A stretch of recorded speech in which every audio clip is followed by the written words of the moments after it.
시청자 여러분 안녕하십니까? JTB 아침 뉴스입니다. 눈다운 눈이 없었던 올겨울 끝자락에 큰 눈이 내렸죠.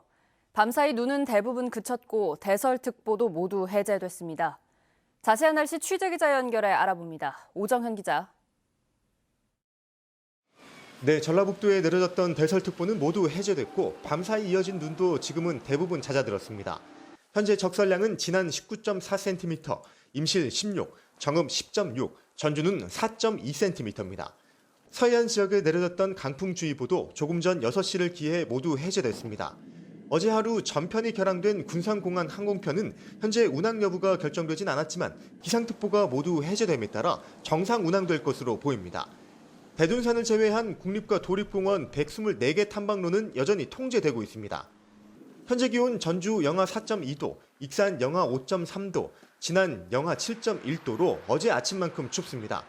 영하권 추위에 눈이 얼어붙은 곳이 많습니다. 운전자와 보행자 모두 미끄럼 사고 없도록 각별한 주의가 필요합니다. 낮 동안은 맑은 가운데 기온이 영상권을 회복하며 추위가 누그러지겠습니다. 전주와 익산 5도, 군산 4도, 진안 3도로 어제보다 4, 5도가량 높겠습니다. 이후 심한 추위는 없겠습니다. 금요일과 주말 사이에는 비가 올 것으로 예보됐습니다. JTB 뉴스 오정현입니다. 어제 순천 완주 고속도로의 한 터널 안에서 차량 수십 대가 잇따라 추돌했습니다. 사고로 화재까지 발생하면서 4명이 숨지고 43명이 다쳤습니다. 주희인 기자의 보도입니다. 남원의 순천 완주 고속도로 상행선 3회 2터널 안입니다. 화물차 2대가 속도를 줄이더니 멈춰서고 연이어 승용차와 화물차들이 아슬아슬하게 멈춰섭니다. 하지만 속도를 줄이지 못한 탱크로리가 서 있던 차량을 들이받고 쓰러집니다. 뒤이어 다른 탱크로리가 승용차를 들이받고 또다시 탱크로리가 추돌한 뒤 불까지 치솟습니다. 사고가 난 건 어제 낮 12시 20분쯤. 큰 트럭이 넘어지면서 때렸어요, 제 차를. 그러고 나서 내 차가 자꾸 밀리는 거예요. 뒤에서 그때 뒤로 막 자꾸 때리더라고. 계속 사고가 나는 거지. 이 사고로 지금까지 4명이 숨지고 43명이 다쳐 병원에서 치료를 받고 있습니다. 신고를 받고 출동한 경찰과 소방당국은 차량 80여 대와 인력 200여 명을 투입했습니다. 하지만 화재로 생긴 유독가스와 연기가 터널 안을 채우면서 사고 현장에 접근이 힘들어 화재 진압과 인명구조에 애를 먹었습니다. 넘어진 탱크로리에 실려있던 유독물질인 질산도 18,000리터가 새어나왔습니다. 경찰에서는 지금 화재 원인을 조사하고 있고 도로공사는 지금 차량 견인, 남원시와 환경부에는 그 질상 유독물이 있기 때문에 이 안전 조치를 하고 있습니다. 경찰과 소방당국은 달리는 차에서 떨어진 눈으로 터널 안에 살얼음이 생기면서 사고가 났을 가능성에 무게를 두고 있습니다. 날이 밝는 대로 합동조사를 통해 정확한 사고 원인을 파악할 예정입니다.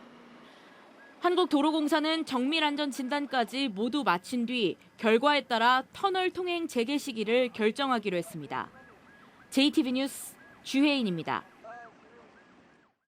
군산 지역 농가들이 생산한 농산물을 소비자와 직접 연결해주는 온라인 쇼핑몰의 운영이 지난해 갑자기 중단됐습니다. 9달째 온라인 유통망이 마비됐지만 정상화 방안은 나오지 않고 있습니다. 김진형 기자입니다. 군산 지역 농가와 소비자를 직접 연결하는 농산물 판매 온라인 쇼핑몰입니다. 지난 2002년에 만들어진 뒤로 지역 특산물을 소비자에게 싼 값에 판매하고 농가 소득도 올리는 유통망 역할을 해왔습니다. 그러나 지난해 6월부터 갑자기 운영이 중단됐습니다. 물건을 구매할 수 없는 거예요? 네, 지금 현재는 안 되세요. 당초 군산시가 만들어 운영해온 농산물 온라인 쇼핑몰은 2013년부터 생산자 등으로 구성된 협동조합이 위탁 운영해왔습니다. 군산시는 이 협동조합에 해마다 4천만 원을 지원해왔습니다. 그런데 최근 경영 부진과 파행 운영이 겹치자 중단을 결정했다는 설명입니다. 저희도 계속 이제 끌고 갈 수 없으니까 지금 그렇게 됐어요. 그리고 그것도 협동조합에서 자체적으로 본인들이 중단한다고 얘기를 저희한테 얘기한 거니까요. 농민들은 20년 가까이 이용해온 유통망이 마비되자 당혹감을 감추지 못합니다. 거시기 장터로는 계속 나갔거든요. 전라북도 거시기 장터로는 군산 팜 안 나간 지 꽤 된 것 같은데. 군산시는 구체적인 정상화 방안은 내놓지 않은 채 올해 안에 운영을 재개한다는 방침만 세워놓은 상태입니다. 대책도 없이 성급하게 온라인 쇼핑몰 운영 중단을 결정하면서 농가들의 어려움이 커지고 있습니다. JTB 뉴스 김진영입니다. 코로나19의 확산을 우려한 전북문화콘텐츠산업진흥원이 사업설명회를 인터넷으로 생중계했습니다. 실시간으로 중계된 사업설명회에 수많은 접속자들이 몰릴 정도로 인기를 끌었습니다. 김철 기자입니다. 전북문화콘텐츠산업진흥원의 1층 로비입니다. 직원들이 게임과 문화 콘텐츠를 비롯해 모두 66억 원에 이르는 올해 진흥원의 7개 사업을 설명합니다. 카메라팀이 이를 촬영하면 곧바로 인터넷을 통해 실시간으로 생중계됩니다. 현장에 오지 못한 수많은 사업 참여자들이 SNS로 질문을 하면 곧바로 답변이 이어집니다. 웹툰 교육은 지금보다 좀 더 확대해서 운영할 계획을 가지고 있습니다. 그래서 20명씩 5회 이상 개찰 계획이고요. 올해로 4번째를 맞은 전북문화콘텐츠산업진흥원의 사업 설명회가 인터넷으로 생중계된 건 처음인데 코로나19의 확산을 막기 위해서입니다. 지금 반응 상당히 좋고요. 편안하게 그 사무실에서 가정에서 시청을 하시면서 궁금하신 거를 질의를 하시고 같이 호흡을 하는 그런 행사가 됐습니다. 찾아뵙기가 쉽지가 않은 상황인 거 알고 있습니다. 그런데 이렇게 인터넷으로 손쉽게 이렇게 방송으로 사업을 볼 수 있으니까 너무 좀 좋았다는 느낌이 들었습니다. 전북문화콘텐츠진흥원의 인터넷 생중계가 코로나19의 확산 우려를 없애고 사업 참여업체에게 꼼꼼히 사업 내용을 알려주는 등 2마리 토끼를 잡았습니다. JTB 뉴스 김철입니다. 고창군이 운곡습지에 유스 호스텔을 준공하고 시범 운영에 들어갔습니다. 무주군이 예비군 훈련장의 통폐합 방침에 반대하고 나섰습니다. 권대성 기자입니다. 고창 운곡습지 유스 호스텔은 80명이 동시에 숙박할 수 있는 6개 숙박동 12개 객실 규모로 객실에서 운곡 저수지를 바라볼 수 있습니다. 고창군은 세미나실, 잔디 강장과 족구장 등을 갖춰 가족 휴가는 물론 단체 수련 활동에도 적합한 곳이라고 밝혔습니다. 고창군의 역사, 문화, 생태 자원을 운곡습지 유스 호스텔과 연계해 한반도 첫 수도 고창을 찾는 관광객들에게 편안한 힐링 여행을 선물하겠습니다. 남원시가 지난해 27곳에 이어 올해도 10곳의 공중 화장실에 안심벨을 설치합니다. 안심벨은 음성 인식 기능도 갖추고 있습니다. 안심 비상벨을 지속적으로 설치하여 각종 범죄를 사전에 예방하고 범죄 발생 시 신속한 대응 체제를 구축해 가겠습니다. 무주군이 무주 예비군 훈련장을 지난 예비군 훈련장에 합치려는 국방부 계획을 철회하라고 요구했습니다. 무주군은 앞으로 통폐합을 막기 위해 서명운동과 항의 방문 등의 활동을 추진할 예정입니다.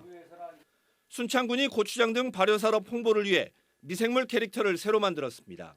새로 만든 캐릭터는 모두 10가지로 모바일 이모티콘으로 쓸 수 있는 캐릭터도 개발하기로 했습니다. JTB 뉴스 권대성입니다.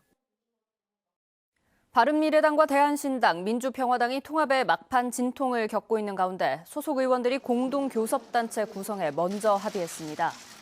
제2당 의원 21명은 통합의원총회를 열고 교섭단체 명칭을 민주통합의원 모임이라고 정했으며 교섭단체 원내대표는 유성엽 의원이 맡기로 했습니다. 이들은 3당 통합을 이끌어내고 민주당과 미래통합당의 적대적 공생관계에 따른 국회의 방만한 운영을 견제하기 위해 교섭단체 구성을 의결했다며 임시국회에서 민생, 공정, 정의, 개혁을 위한 법안을 추진하겠다고 밝혔습니다. 정운천 의원의 미래한국당 입당에 대해 정치권의 비난이 이어지고 있습니다.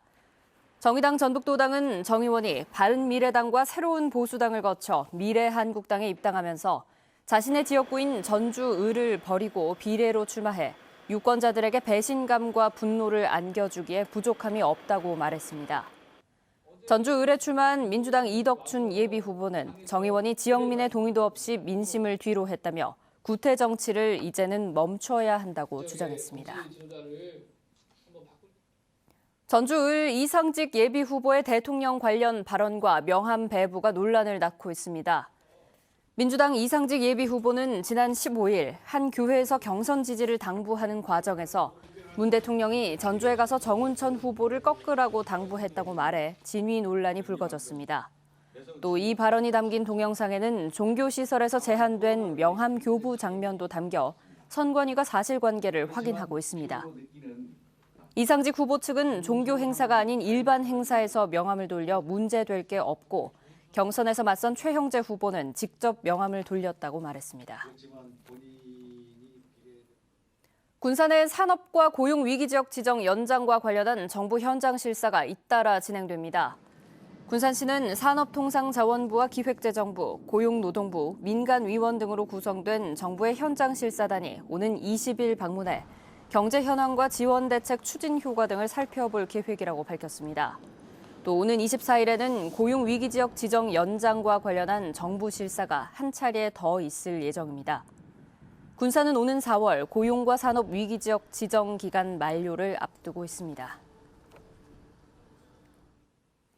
전북역 신도시의 악취 원인으로 거론되는 김제시 용지면 축사의 악취 저감 시설 설치율이 64%에 그치고 있습니다.